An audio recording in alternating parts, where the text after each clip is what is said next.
And returning to the United States, following Donald Trump's election victory, black people across the country have reported receiving racist text messages.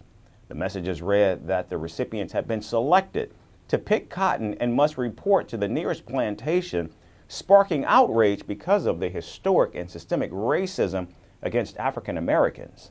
Being that it was so shocking, I immediately texted the number back. Who is this? Oh my God, profanity. And then I even tried to call it. And that's when I found out it was like from a fake text, one of those fake numbers. So it had already been discarded or whatever. And I was just like, you know what? This is to be expected. The messages have targeted black adults, high schoolers, and college students, including those at historically black universities like Alabama State, Clemson, the University of Alabama, Missouri State, and Ohio State. Now, the text that, these children on these college campuses and younger kids have gotten, that makes me feel like that this is just filled by hatred, that this was, someone got a hold of their information and just and regurgitated something they saw and was just being mean.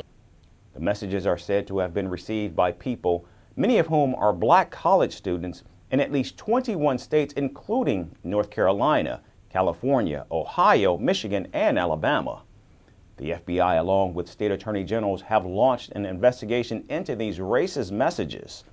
And the National Association for the Advancement of Colored People, or the NAACP, the nation's oldest civil rights organization, also condemned the messages, warning they represent an alarming increase in vile and abhorrent rhetoric from racist groups across the country. And our response is to remind the young people where they come from, who they are, and that we do not sit back and allow people to threaten us without a response, a nonviolent, peaceful response, but a forceful response, that this is our country. We're not returning to any plantation. We built this country. We'll continue to make this country move forward and live up to the promise that it gave all its citizens. Now, on the other hand, President-elect Donald Trump's campaign has denied any involvement with spokesperson Brian Hughes threatening legal action. If we can find the origin of these messages which promote this kind of ugliness in our name, we will obviously take legal action to stop it. As federal authorities dig deeper, this incident has sparked serious concerns about rising racist rhetoric.